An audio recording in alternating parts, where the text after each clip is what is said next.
Hello, welcome back to my channel.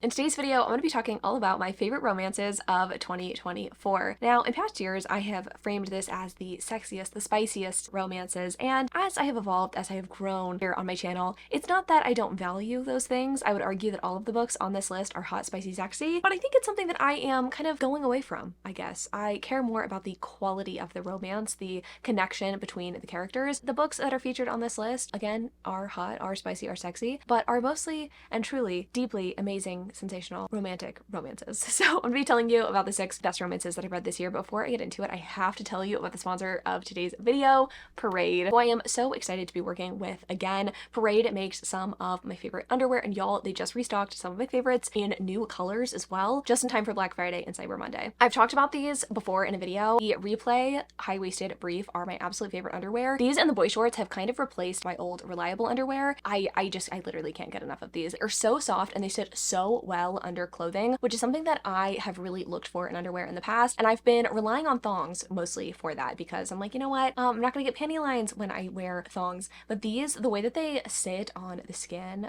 the way that they're so soft, they don't ride up, they don't bunch, these have replaced most of the thongs in my drawer. And that honestly says a lot because I've been wearing thongs for like over a decade at this point. Replay material is my favorite that Parade makes, so I'm really glad that they restocked it for the sale. It's made of rescued materials that are usually wasted in production processes, and the result is some of the butteriest, softest material that I've ever put on my body. I typically stick to the color 8 ball, but the boy shorts right now are restocked in a couple of new colors, which I'm really excited to try out, and I will be adding to my cart for my next order. I just feel so confident and hot when I wear these too. I feel like updating your underwear drawer is one of the most luxurious, like underrated luxurious things that you can do for yourself. And with Parade, especially right now, you are not going to break the bank when you do it. To be honest, when's the last time that you did a good clear out of your underwear drawer? Before I found Parade, I was wearing and washing the same few pairs over and over again and avoiding the pairs at the back of my drawer that just like weren't comfortable and would right up and bunch. You know what I'm talking about. So why don't you make the switch and make sure that all of the underwear in your drawer are ones that you love to reach for? I know at this point that I could close my eyes and just pick a pair of underwear at random and they would fit and they would be comfortable and they would feel smooth against my body. So all of the underwear at this point in my drawer are from Parade, and you deserve that too. Use my code right now. You can get 50%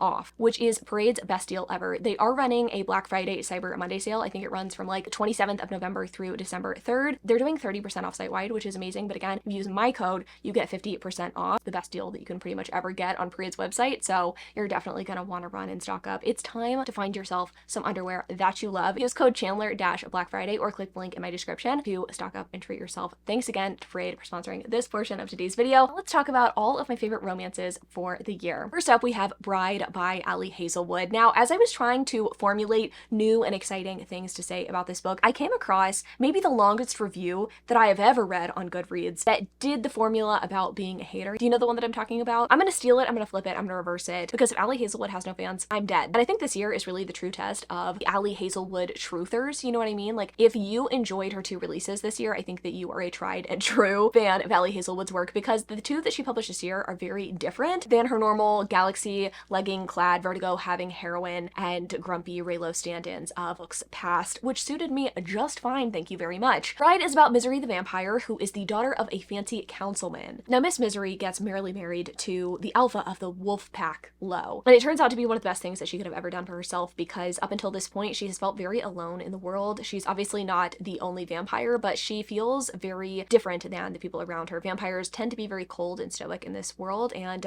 Misery has some hidden emotions, and these hidden emotions are welcomed in vampire circles, even if they don't really know what to do or what to make of Misery when she first comes into their life. But both Misery and Lo get to know each other on a deeper level as the story carries on, going from like this begrudging sort of like partnership to deeply caring for each other, and then obviously wanting to bone down. And you know, it was an unbreakable bond sealed with Lo's incredible, inflatable, wacky, waving third arm. And if you're a contemporary romance reader, I think that this book wouldn't be too far out of your wheelhouse. And if you also grew up reading Twilight and then swiftly transitioned into urban fantasy and paranormal romances in the mid-2000s like I did, I also think that you will really love this. I think the only people who might not appreciate this book would be the true romantic readers, the people who really like something like Throne of Glass. Like, you want a true fantasy at its core, because this isn't really that, but I love this book. Duality of Man? No. Duality of Chan. Because in one breath, I'll try and convince you to read a romance about paranormal creatures, and the next, I'll try and induce you to read one of the most deeply romantic books that I have ever read. This Could Be Us is the second book in the Skyland series by Kennedy Ryan. It's about Soledad, who is the mom of 3 girls, and she is the wife of a total jackass. At the beginning of the book, we start to see the cracks in the foundations of her 16-year marriage until everything kind of comes to a head and Soledad is left picking up the pieces of her life, primarily having to support these 3 girls all by herself. And this book gets really real really quickly. Soledad really goes through things mentally and emotionally while she is trying to find a career for herself that will not only bring her stability, but also will fulfill parts of herself that went unsatisfied when she was married to this guy, all while finding herself attracted to a man who is off limits. And in describing this book, I am keeping it vague because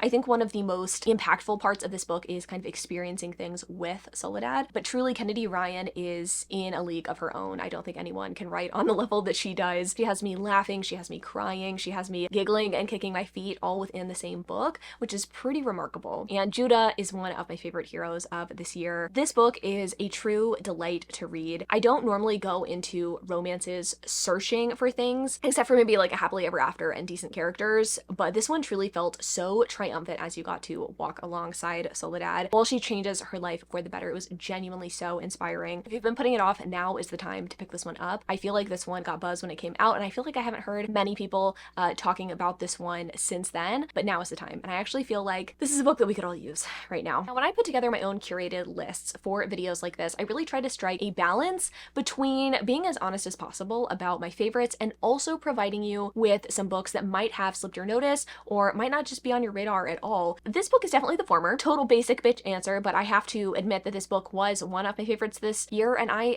mean, look at me, I'm not going to avoid the basic bitch allegations. Just for the Summer is a romance that on its surface is just deeply millennial. Justin, our hero, posts on Reddit about how every woman he's ever dated has broken up with him and found the love of their lives soon after, and Emma finds herself in similar situations and ends up seeing this post on Reddit, DMing Justin about it, and then they develop this delightful little text conversation. They live on opposite sides of the country, but since Emma is a travel nurse, she is able to easily come to Minnesota for a few weeks and get to casually date Justin. But of course, this is not the no strings attached romance that they hoped it would be. They both develop feelings for each other, and you know, it's not exactly my ideal setup for a romance, but I did persist since I really trust Abby Jimenez, at least lately, with her books. And really, the charm of this book is not the setup, it is not the meet cute, it is all of the deep emotional stuff that happens after that. The complicated family relationships, the exploration of themes of like abandonment and mental health, and how those things can deeply impact your romantic relationships. It's not a lighthearted read, despite the cover of it, kind of in the same vein as something like an Emily Henry Beach read. This year, I think that is actually kind of what I have been gravitating towards and leaning into. Now, I've said it a few times, but at this point, I really am over the saturation of smut. I really appreciate sex scenes in books, and I'm glad that they are becoming more normalized, but I think we've gone too far in the opposite direction, where the sex scenes are kind of taking over the romantic relationship development in books. I want romance, truly. I want people so damn in love on the page that I am left wondering why I can't have something that great. And I can honestly say that I have never read a sex scene in a book and thought, I want that. But the romance, the longing, the yearning, those are things that I want. This one's good. I want that. This one is so worth the hype. Now, if I read a book at the beginning of the year, chances are pretty slim that it's going to make it on this favorites list. Which is wrong, maybe, but the recency bias definitely affects you. When you read 200 plus books a year, you're going to remember fondly the ones that you read most recently. But one book that I read back in either January or February of this year is one that I literally cannot stop thinking about since I finished it. And fellow lady lovers, this one is for you. On the Same Page by Haley Cass is a sapphic romance about Gianna and Riley. Gianna is a super hot model, and Riley is in TV. I think she is like in production on a news network. She runs like a program, I want to say, for like millennials, like for the news, getting young people to understand what's going on in the world. Anyway, these two met back in college and they have been best friends ever since. Like these two they were roommates, you know, that kind of thing. Like they're close. Closer than most heterosexual friends would be, I would say. Anyway, after a mix-up at a Christmas party, they go down the path of being more than friends. And I don't want to tell you how that happens because that's like part of the fun of the book, but this is delightful. We get flashbacks to how this friendship formed in the first place in college, and I just ate it up. First of all, this book feels incredibly fanfiction-y in the best possible way. There is a misunderstanding at the Christmas party that leads them down the path of getting together, and it is just so fanfiction coded, I can't even begin to describe it, and it led to such such great tension. Second of all, the flashback scenes in this book were not only great in establishing friendship, but also in showing us how much these characters have changed over time, so we can really appreciate the place that they're in now to be in a romantic relationship. Gianna in the past is very different than she is in the present, and I really like to see how she got there and how Riley helped to change her in a really positive way. And the flashbacks obviously give you more opportunity for pining because one of the women has like known, I guess, the facets of her sexuality for longer than the other. It's really nice seeing that character get to like yearn and pine, and yeah, it's just an A+ all around. It's a long one for sure, but it feels like every page counted. That's something that I pretty much never say because I really hate long romances, but this book is so standout for me that in typing the notes for it, it made me want to do a reread, and I don't often reread books, so I feel like that also says something about it. You definitely need to pick this one up. If the Hear Me Out cake trend were a book, it would be this one, because At First Bite is a book that I don't think will work for everyone. Hell, it probably won't even work for most people, but I'm putting it on this list anyway because I see something special in it, and I think if this book finds the right audience, this might be their favorite book of all time. At First Bite is about Athena, who is engaged to a man who is a considerable amount of years younger than her. She's currently a teacher, but this is one of many jobs she's had over the past few years. We get the vibe that Athena is an incredibly bright person, but she's also kind of directionless and maybe a little bit coddled by her parents. But we don't get the vibe that she is necessarily looking to marry her fiance for money, except that that is what her fiance's brother thinks about her, and he is hell-bent on making sure that this marriage doesn't take place. And of course, what Big Bro wants, Big Bro gets, and Athena is left not only without a fiance, but also kind of without a future. She ends up quitting her teaching job to move to the town that her fiance lives in. Now that they're no longer together, she's kind of up shit's creek without a paddle. She also has gained possession of a property that she was going to gift to her fiance upon their marriage, and now she is like stuck with this property and is living there. And the property in question is stuck between the houses of both the guy that she was engaged to and then also his brother. So she's kind of like in the middle of an interesting situation. The twist of the century, though, is that the big brother Matthew comes to develop feelings for Athena, of course. He starts to understand her and that she is not this like money mooching person that he thought before. And he feels really bad about her predicament and is trying to do everything in his power to kind of help her. He helps her look for jobs. He's a shoulder to cry on. He washes her hair when she's depressed. Essentially figuring out, again, that there's more to Athena than meets the eye. Now, the setup for a book is a little far-fetched and a little complicated, certainly, and I don't think that's what's going to turn people off from it, though. The fact that Matthew and Athena are really real. Most authors wouldn't have the courage to write a heroine like Athena. She isn't likable in a way that I think a lot of people will be able to relate to. She has parental financial assistance, even though she's in her mid-30s, and a lot of her time is spent hating herself for being so directionless in life. She has a major depressive episode that just really wasn't super fun to read on page. Matthew also has his own shit that makes him a really unconventional hero for a lot of reasons, but I liked all of that. I couldn't personally relate to the things that Athena was going through, but I did appreciate how real she felt. Definitely not self-insert in any way. And I also really liked that both of the characters in this book were not in their 20s. I believe Matthew is 40 and Athena's like 37 or something like that. Appreciated the mental health representation, even though it was a little dark. It was, I think, necessary to the story. And the yearning was so top notch, which is essential for me in pretty much every great romance. So this one is definitely worth a try. Just be forewarned. It's tough to get into at the beginning, but it's well worth the read. And then rounding out my top 6, we have a book that kind of surprised me, but also showed me that great romance does exist out there, and that I also don't have to take everything too seriously. Like, not everything has to be Mistborn or The Way of Kings, right, to be like good fantasy. That book would be Spark of the Everflame by Penn Cole. This book is about DM who lives in a poor village full of mortals. In the society, there are these beings called Descended who are like half god, half human, and they have like magical abilities. And then obviously there are mortals, and they are kind of subjugated by the ruling class who have magical abilities. And DM is just simply vibing. You know, she doesn't mind the fact that she doesn't have abilities. She's trying to kind of stay under the radar because she has the appearance of someone who has magic, even though she like doesn't. She doesn't have magic. I mean, come on, she probably does. Her mom ends up disappearing, and she is thrust into this world she doesn't really want to be a part of because her mom had something to do with the Descended. She was like doing some backroom deals that DM kind of saw happen, and she's like, oh shit, did they have something to do with my mom's disappearance? So she's investigating it. She's understanding more about the politics of her world, and she does, while she's investigating, get kind of caught up with the dying Descended king's son, but she's got to keep her identity a secret. I don't know. It's kind of giving like Throne of Glass vibes, I would say, but it's unique enough to stand on its own, which I really appreciated. And I wish I could pinpoint exactly what about this book worked for me, because the romance itself wasn't the most spectacular. I mean, it's the first book in a series. I'm hoping it develops better as the books carry on. And I don't think the world itself was anything like totally out of this world, but if I had to try and break it down and compare it to other romantic books that I had high hopes for that kind of failed me, it would be the plotting and pacing of this book. This book never really lagged. I never really set it down and didn't want to pick it back up. I really enjoyed Quicksilver, which I read this year, but that one ended up going from like a 5 to a 3-star read, because at about the 70% mark, these two have already gotten together and you're like, I don't give a shit anymore. Like there was no stakes, there was no tension, there was nothing to really be excited about in this book.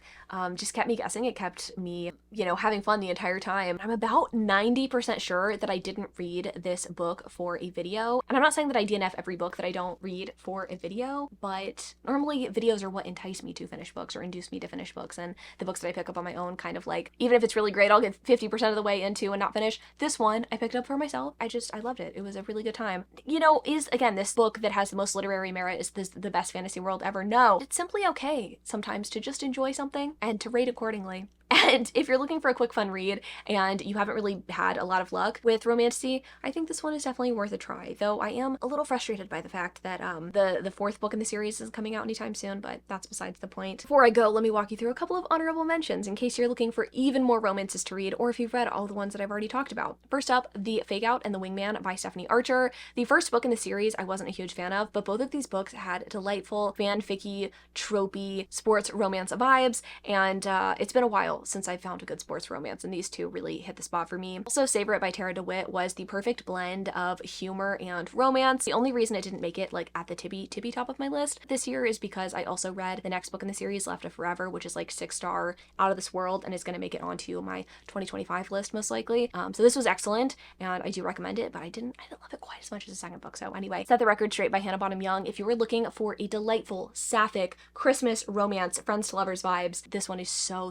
charming and sweet. Not in Love by Ellie Hazelwood. I couldn't decide ultimately whether I wanted to put this or Bride on my list, but Bride just really brought me back to the paranormal romance of my youth, and I had to put it on the list for that reason. But Not in Love is so special. I loved Rue's character. She's so different than all of the other Ellie Hazelwood heroines, and I really think that book is special and kind of overlooked. A historical romance pick for you, we have My Season of Scandal by Julie Ann Long. This has one of the most romantic moments in a book that I've ever read. The hero has to grovel in such a delightful way, and I think a lot of y'all would really like this if you're a historical romance reader. And then lastly, Play Along by Liz Tomford. This book was so delightful. I loved the hero. I loved the representation of his mental health and how gone he was for the heroine. There's just nothing better to me than a simp hero, so I would highly recommend that one. At the end of my notes, this wasn't supposed to be for the video, but I'll tell you now. How many 5-star romances did I have this year, excluding rereads? It would be 18 5-star romances. So it was not a bad year altogether. I did have some goodies, and I'm glad that I got to share them here with you. I hope that you found something new to read. Let me know in the comments down below what your best romances of the year were, and I'd love to know, especially if they aren't ones that I've read, so that I can add them to my TBR for next year. Thanks so much for watching this. Love y'all so much, and I'll see you in the next one. Bye!